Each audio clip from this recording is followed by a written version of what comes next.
পিছত আকৌ যাম, আমাৰ ভুলখিনি শুধৰণি কৰিম। সংযুক্ত গণতান্ত্ৰিক মৰ্চাৰ সাধাৰণ সম্পাদক সংগঠনৰ দায়িত্ব আছোঁ আৰু মুখ্য প্ৰবক্তা বহুত কিবাকিবি দায়িত্বত আছোঁ। দল যেতিয়া চৰমভাৱে বিপৰ্যয় হয়, কোনোবা এজনে নাই কোনোবা এজনে কিন্তু এই ৰেছপনচিবিলিটি ল'ব লাগে।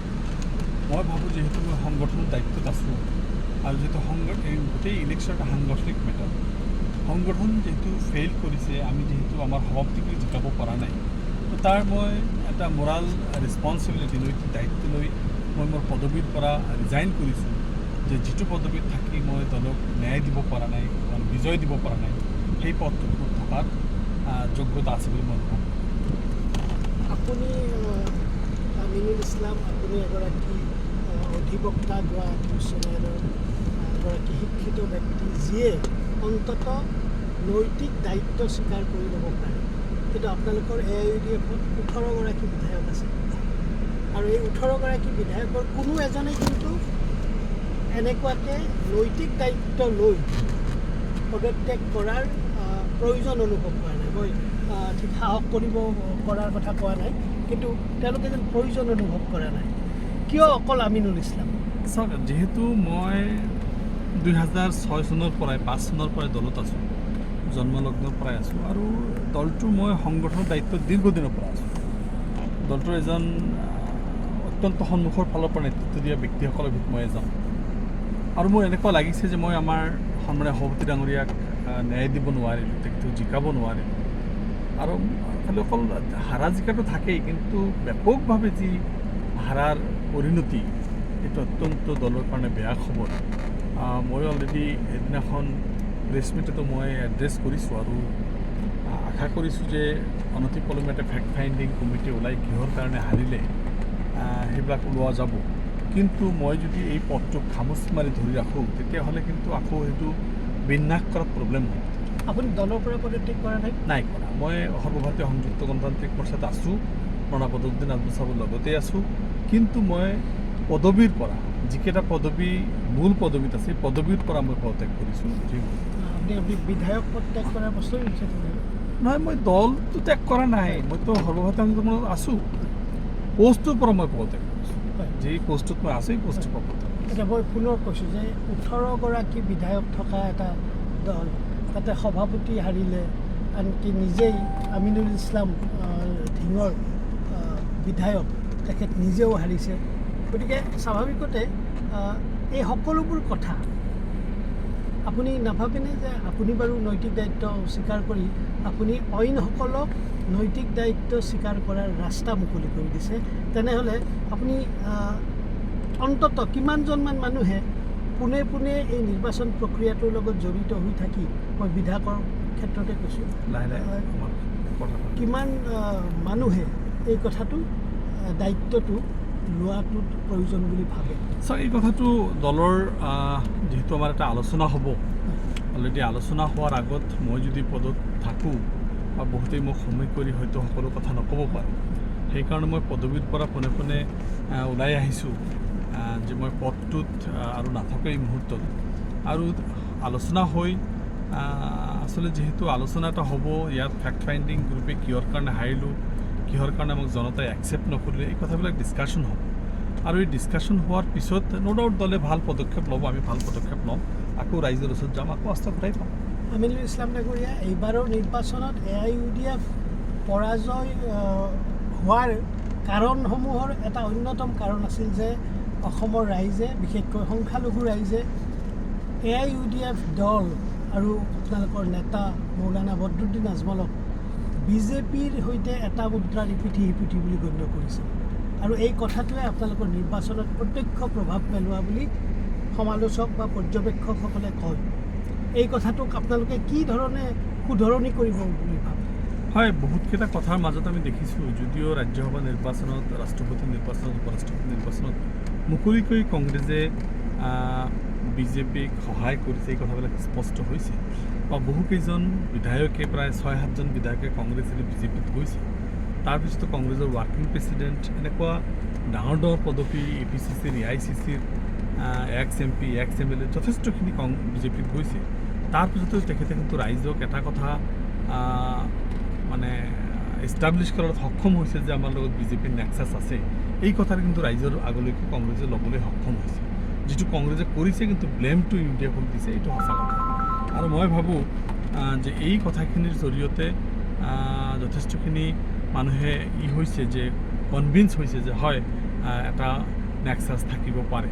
কিন্তু মূলত কথাটো হৈছে সেইটো পিছত হ'ব। সেইকাৰণে ফেক্ট ফাইণ্ডিং টিমে কিহৰ কাৰণে হ'ল, কিহৰ কাৰণে এই গোটেইখিনি হ'ব পালে, এই কথাবিলাক কিন্তু আলোচনা হ'ব। আলোচনাই মই ভাবোঁ যে ফাইণ্ড আউট কৰিব পাৰিব কিহৰ কাৰণে হৈছে। আপুনি ৰাজনীতিৰ এগৰাকী সূক্ষ্ম পৰ্যবেক্ষক, আপুনি অন্ততঃ ৰাজনীতিটো বুজি পায়।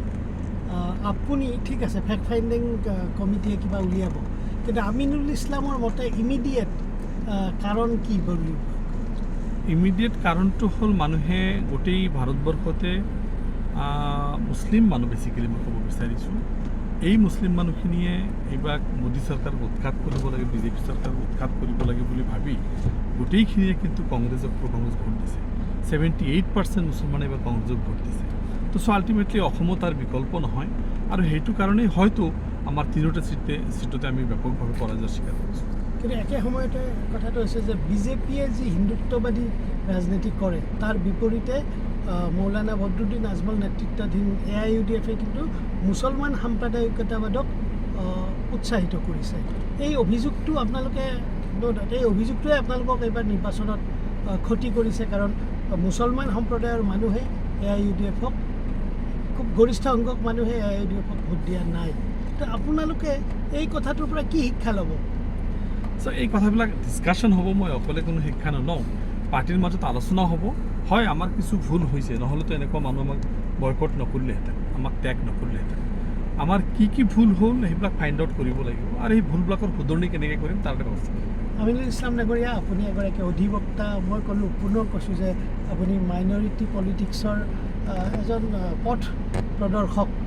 মই অন্ততঃ আপোনাক যিমান দিনৰ পৰা পাইছোঁ আপুনি এটা ধৰ্ম নিৰপেক্ষ লাইনেৰে আপুনি মাইনৰিটি উত্থানক আপুনি আপোনালোকে বিজেপিৰ বি টিম বুলি উঠা অভিযোগ, আপোনালোকে মুছলমান সাম্প্ৰদায়িক ৰাজনীতি কৰাৰ অভিযোগ, এই অভিযোগবোৰৰ পৰা আপোনালোকে কেনেকৈ মুক্ত হ'ব পাৰিব? মুছলমান সাম্প্ৰদায়িক ৰাজনীতি কৰিলেতো মুছলমানে মোক ভোট দিলেহেঁতেন। তেখেতসকলে আমি যিটো ধৰণে কৰিছোঁ হয়তো আমাৰ ডাঙৰ ক'ৰবাত ভুল হৈছে, সৰু সুৰা ক'ৰবাত ভুল হৈছে।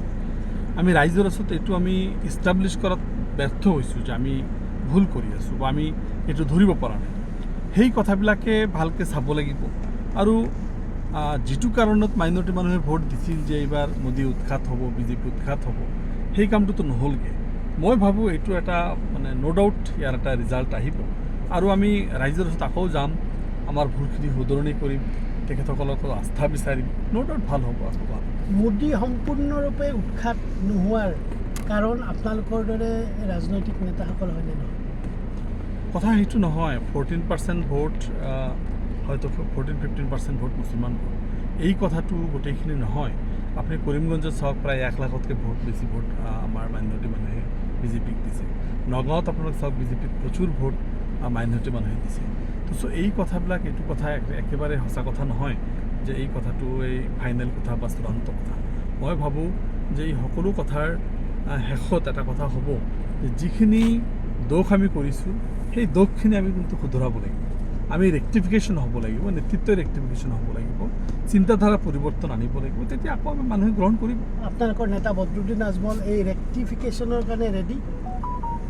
আমি যি আলোচনা কৰিছোঁ, পাৰ্টিৰ অলৰেডি ডিছকাশ্যন হৈছে, প্ৰেছ মিট কৰি কৈ দিয়া হৈছে ৰেক্টিফিকেশ্যন ভেৰি ৰিচেণ্টলি হ'ব, আৰু আমি ফেক্ট ফাইণ্ডিং কমিটি বনাই দিম। আমাৰ ঈদৰ পিছতে আজমল চাহাব হজত গৈছে, আহিলে আমি কেন্দ্ৰীয় কমিটি মিটিং হ'ব, সেই মিটিঙৰ পিছত আমি সকলো সিদ্ধান্ত ল'ম। Thank you. শেষ প্ৰশ্নটো মোৰ এইটো হ'ল, আমিনুল ইছলামে AIUDF দলত ভৱিষ্যতলৈ থাকিবই, এনেকুৱা এটা গেৰাণ্টি আছেনে?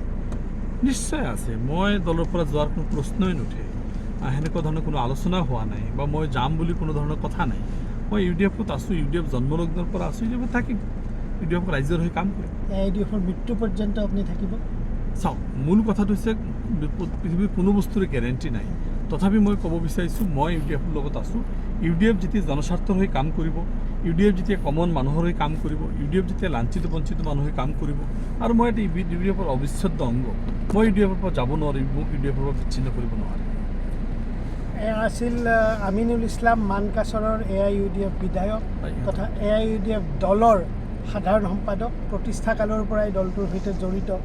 তেখেতে কিছু আলোচনাৰ ৰাস্তা মুকলি কৰিবলৈ তেখেতে সাধাৰণ সম্পাদক পদৰ পৰা পদত্যাগ কৰিছে। তেখেতে বিধায়ক হৈ আছে, তেখেতে AIUDF দল এৰা নাই, আৰু ভৱিষ্যতে তেখেতে AIUDFক আৰু অধিক শক্তিশালী কৰাৰ যি কাৰ্যপন্থা, এই কাৰ্যপন্থাৰ সৈতে তেখেত জড়িত হ'ব আৰু AIUDFক শক্তিশালী কৰিব বুলি আশা প্ৰকাশ কৰিছে। ধন্যবাদ আমিনুল ইছলাম ডাঙৰীয়া। Thank U.